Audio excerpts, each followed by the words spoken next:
Good morning, 9th class. I am Madhvi, your Hindi teacher. Students, today we will do revision of chapter number 2. So let's start. उस समय तिब्बत में हथियार न रहने के कारण यात्रियों को किस प्रकार का भय बना रहता था। देखो, आपको पता है कि जो लेखक था और उसका साथी थे वो घूमने के लिए गए थे नेपाल के रास्ते से होते हुए। तो जब वो वहाँ पर पहुँचे तिब्बत में तो उन्हें बहुत सारी परेशानियों का सामना करना पड़ा था। जो लेखक है उसको रहने का स्थान नहीं मिल पाया था और उनको एक डर बना हुआ था कि कोई हमें पकड़ ना ले आके हमारी कोई चोरी ना हो जाए हमारे सामान की। उन्हें बहुत सारे ऐसे डर बने हुए थे। तो इस चैप्टर में आपसे इस क्वेश्चन में वही पूछा जा रहा है कि उस समय तिब्बत में हथियार न रहने के कारण यात्रियों को किस प्रकार का भय बना रहता था। तिब्बत में जब हथियार नहीं थे लोगों के पास तो जो यात्री थे, यात्री कौन होते हैं?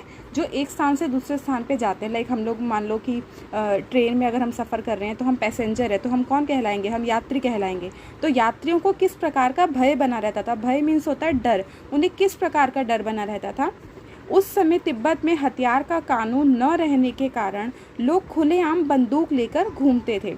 उस टाइम क्या था ना कि तिब्बत में ना हथियार का कोई कानून नहीं था। जैसे हमारे यहाँ पे होता है ना कि आपको अगर बंदूक रखनी है या फिर कोई हथियार रखना है तो आपको उसके लिए लाइसेंस चाहिए। तो वहाँ पे ऐसा कुछ भी नहीं था। तो उस समय तिब्बत का हथियार का कानून न होने के कारण लोग खुलेआम बंदूकें लेकर घूमते थे। वहाँ पे जितने भी लोग होते थे उनके पास बंदूकें होती थी और वो खुलेआम लेकर घूमते थे। उन्हें कोई डर नहीं होता था कि हमें पुलिस वाला पकड़ लेगा या हमसे लाइसेंस मांग लेगा। उन्हें कोई डर नहीं होता था। और वहाँ पर कुछ स्थान खाली थे जहाँ पर ना तो पुलिस प्रबंध था और ना ही कोई खुफिया विभाग था। वहाँ पे कुछ स्थान ऐसे भी थे जो बिल्कुल खाली थे। वहाँ पे कोई भी पुलिस मैनेजमेंट नहीं था कि अगर किसी के साथ कुछ गलत हो जाता है तो उसको कैसे जस्टिस मिलेगा, उसे कौन बचाने आएगा। वहाँ पे कोई भी पुलिस प्रबंध नहीं था, कोई भी पुलिस नहीं थी और लोग अपने आप बंदूकें लेकर वहाँ पे घूमते थे, जिससे लोगों को हत्या और लूटपाट का भय बना रहता था। इससे जो यात्री होते थे ना, जो पैसेंजर्स वगैरह होते हैं, यात्री जो होते हैं, जो यात्रा करते हैं, उन्हें डर बना रहता था कि कहीं कोई उनकी हत्या ना कर दे, कहीं कोई लूटपाट ना कर ले, उनका सामान ना लूट के ले जाए। क्योंकि जब पुलिस ही नहीं होगी तो लोगों को डर किसका होगा? किसी का डर नहीं होता था। तो जो यात्री थे उन्हें यही डर बना रहता था कि ऐसा ना हो कि कोई हमारा सामान लूट के ले जाए या फिर हमें मार दे। नेक्स्ट क्वेश्चन इज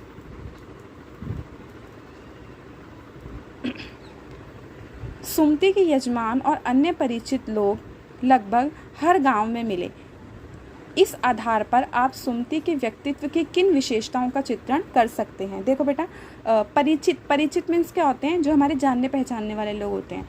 तो इस क्वेश्चन में आपसे पूछा जा रहा है कि जो सुमति था उसके परिचित लोग यानी कि जानने पहचानने वाले लोग आपको उनको हर गांव में मिले। वो जिस जिस गांव में जा रहे थे उनको हर गांव में उनके जानने पहचानने वाले लोग मिल रहे थे।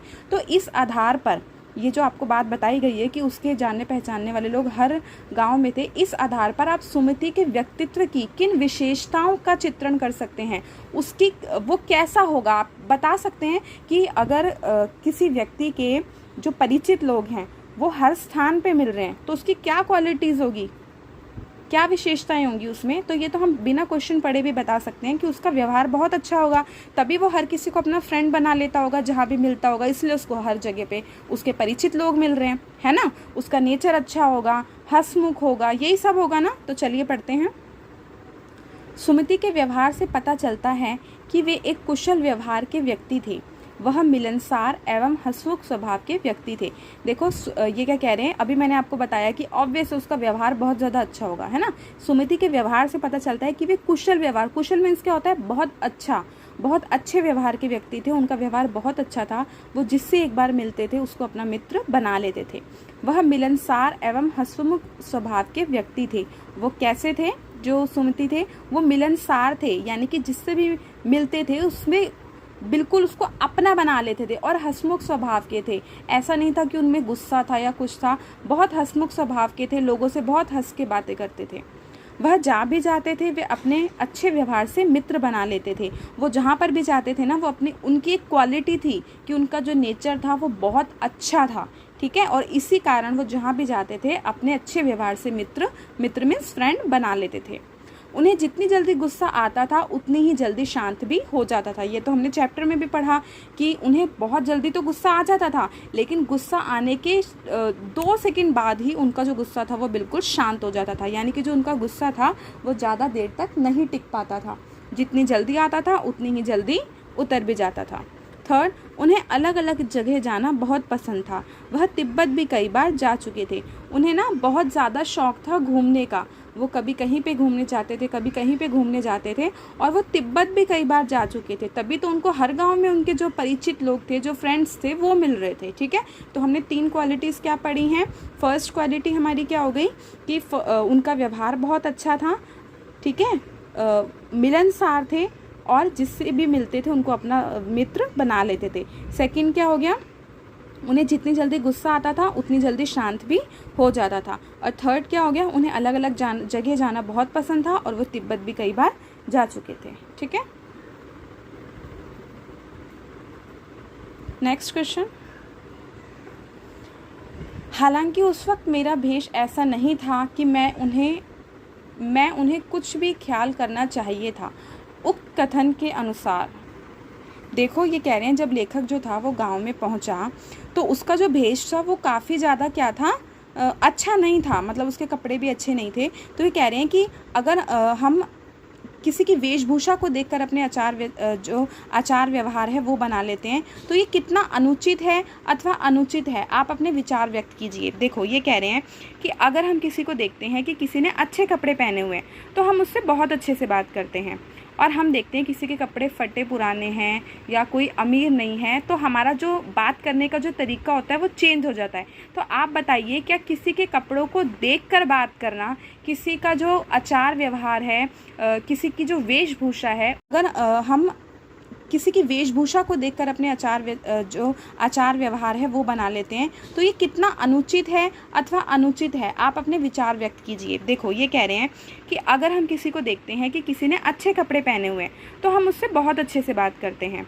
और हम देखते हैं किसी के कपड़े फटे पुराने हैं या कोई अमीर नहीं है तो हमारा जो बात करने का जो तरीका होता है वो चेंज हो जाता है। तो आप बताइए, क्या किसी के कपड़ों को देखकर बात करना, किसी का जो आचार व्यवहार है, किसी की जो वेशभूषा है उसको देखकर उसके अकॉर्डिंग उससे बात करना उचित है या अनुचित है? उचित मतलब ठीक है या गलत है, आप खुद बताएं। ठीक है, तो देखते हैं।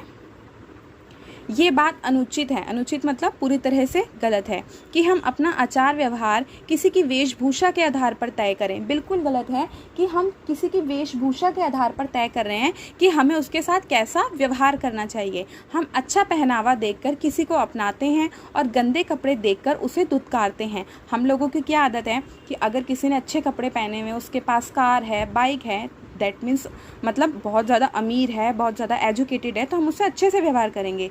और अगर हम देखते हैं कि कोई फटे पुराने कपड़ों में है, भिखमंगों के वेश में है, तो हम उनसे अच्छे से बात भी नहीं करते। तो ये जो बात है वो पूरी तरह से गलत है, क्योंकि हमारी जो वेशभूषा होती है वो सिर्फ दिखावे की होती है। आप किसी की वेशभूषा के आधार पर उसे जज नहीं कर सकते, उसकी क्वालिटीज़ को नहीं नेग्लेक्ट कर सकते। ठीक है, जब भिखमंगों के वेश में यात्रा कर रहे थे तो शेखर विहार के भिक्षु ने उन्हें सम्मान पूर्वक नहीं अपनाया था।